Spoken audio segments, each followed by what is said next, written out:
మా యొక్క పరిచర్యలో మా జీవితాల్లో కూడా ఎన్నో సమస్యలు, ఎన్నో శోధనలు బిడ్డ.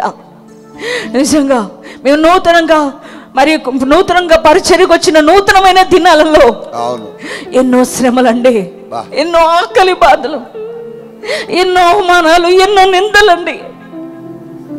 దేవుని బిడ్డలారా, అటువంటి సమస్యల్లో ఒక వస్త్రాలు కొరత, భోజనం కొరత, ఆర్థిక పరమైన ఇబ్బందులు, అవన్నీ ఒకవైపు అయితే మా చిన్న పాపకు అస్సలు బాగుండేది కాదు. ఒంట్లో చాలా అనారోగ్య పరిస్థితి. ఆమెకి పురుట్లోనే ఆమెకు బలహీనత వచ్చి శ్వాస పీల్చుకోవడం చాలా కష్టమైపోయేది. ఒక ప్రైవేట్ హాస్పిటల్కి వెళ్ళి చూపించుకునే స్తోమత మా దగ్గర లేదు. ఏం చేయాలో దిక్కుతోచిన పరిస్థితి అది మాకు. ఒక డాక్టర్ దగ్గర తీసుకుని వెళ్తే గుండెకి హోల్ ఉందని చెప్పారు. అటువంటి సమయంలో ట్రీట్మెంట్ చేయించుదామన్నా మా దగ్గర ధనం లేని పరిస్థితి. ఏం చేయాలో దిక్కుతోచని పరిస్థితి. అటువంటి పరిస్థితుల్లో ఎటు నుంచి సహాయం లేదు మాకు, ఎటువంటి సహకారం లేదు మాకు. అసలే చాలని పరిస్థితులు, అసలే కడుపు నిండా భోజనం చేయలేని పరిస్థితులు, ఒకవైపు వస్త్ర కొరతలు, ఆర్థిక పరమైన పోరాటం ఒకవైపు అయితే మా బిడ్డకు అనారోగ్య పరిస్థితి వచ్చింది. ఏం చేయాలో దిక్కు తోచగా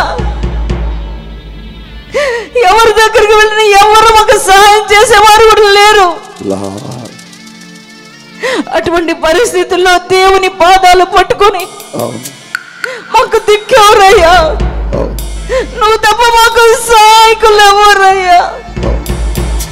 అయ్యా, మమ్మల్ని పిలిచిన దేవుడు నమ్మదగిన దేవుడివి, నువ్వే మాకు సహాయకుడు అయ్యా. ఆ బిడ్డకు మంచి ఆరోగ్యాన్ని ఓ ప్రభు అని దేవుని సన్నిధానంలో ప్రార్థించామండి. దేవుని బిడ్డలారా, నిజంగా ఒకరోజు బాగుండేది కదా పాపకి. ఒక డాక్టర్ దగ్గరికి వెళ్తే నిమ్మొద్దని చెప్పారు, ఒక డాక్టర్ దగ్గరికి వెళ్తే గుండె హోల్ ఉందని చెప్పారు. ఏం చేయాలో తెలియని పరిస్థితులు. ఆ పాపకు పాలు కూడా పట్టలేని పరిస్థితులు. చాలా భయంకరమైన దినాలు అవి. ఒకటి వెంబడి ఒకటి, ఒక సమస్య మీద ఒకటి మా మీద కూడా గొప్ప సైన్యం బయలుదేరిన పరిస్థితులు. అటువంటి పరిస్థితుల్లో మేము కూడా ఎవరి వైపు దగ్గరికి వెళ్ళలేదు, కానీ దేవుని పాదాలు పట్టుకున్న యెహోషాపాతు వలె దేవుని పాదాలు పట్టుకుని, దేవా మాకు దిక్కు ఎవరున్నారు, మాకు సహాయకులు ఎవరున్నారు? అయ్యా, నువ్వే మా సహాయకుడు కదయ్యా, నువ్వే మా దిక్కు కదయ్యా. ఈ శ్రమలో నుంచి, బాధలోంచి మమ్మల్ని విడిపించు, మా పాపకు స్వస్థత దయచే ప్రభు అని ప్రార్థించినప్పుడు దేవుడు అద్భుతమైన స్వస్థత మా పాపకు దేవుడు అనుగ్రహించాడండి. దేవుడే ఏదైనా చేయగలిగిన దేవుడు అండి. ఆయనకు మొర్ర పెట్టినప్పుడు పరిస్థితులు మారుస్తాడండి. ఆయనకు మొర్ర పెట్టినప్పుడు అక్కర్లు తీరుస్తాడండి. ఆయనకు మొర్ర పెట్టినప్పుడు మనకి ఎదురుగా లేపబడిన శత్రువు నిర్మూలపరుస్తాడండి.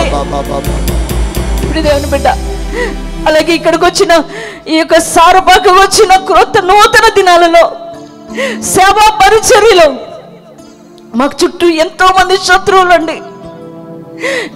మేము ఒక్కరమే ఇక్కడ, అనేక మంది మాకు శత్రువులుగా మార్చబడ్డారు. అందరూ సేవకులు కూడా శత్రువులుగా అయిపోయారు. ప్రతి ఒక్కటి వ్యతిరేకమైపోయిన పరిస్థితి. మేము ఒంటరి వారం అయిపోయి ఉన్నాం. మాకు దిక్కు తోచని పరిస్థితులు,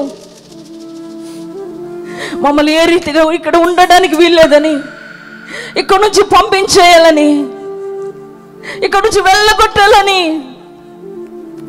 అనేక రీతిగా అనేక మంది ఎన్నో ప్రయత్నాలు చేసిన పరిస్థితి అండి. మేమైతే ఒంటరి వారు, మాకెవరు తోడు లేరు, మాకెవరు సహాయకులు లేరు. మేము ఒకటి చేసామండి, దేవుని పాదాలు పట్టుకొని దేవుని సన్నిధానంలో ప్రార్థించినప్పుడు దేవుడు మా పక్షాన్ని నిలబడి ఆయన శత్రువులతో యుద్ధం చేశాడండి. ఆ శత్రువుల మీద దేవుడు గొప్ప విజయాన్ని మాకు ఇచ్చాడండి.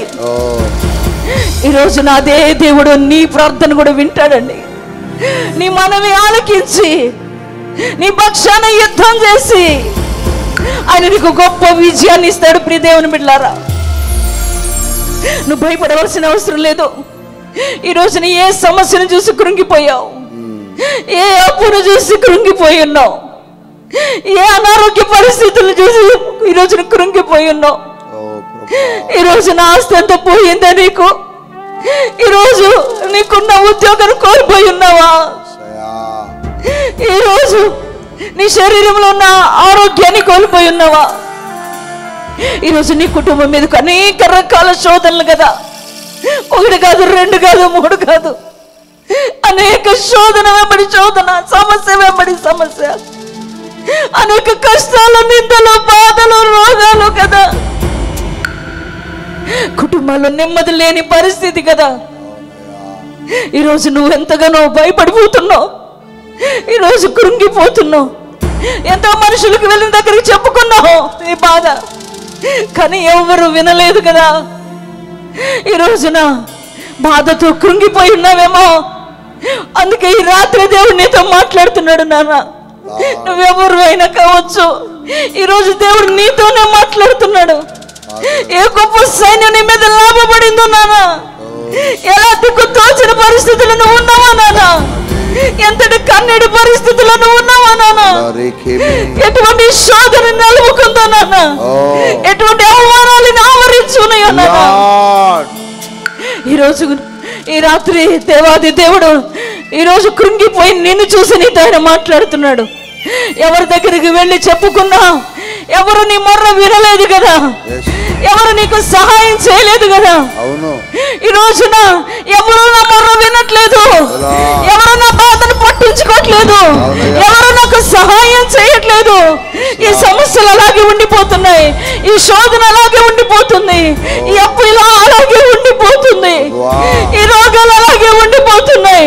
ఇలాగైపోతేమో నా జీవితం, ఇలాగే ఉండిపోతుందేమో నా జీవితం, ఈ శోధనలో నేను చనిపోవాలేమో అనుకుని ఒకవేళ భయపడి బాధపడుతున్నా నీతో ప్రభు ఈ రాత్రి మాట్లాడుతున్నాడు.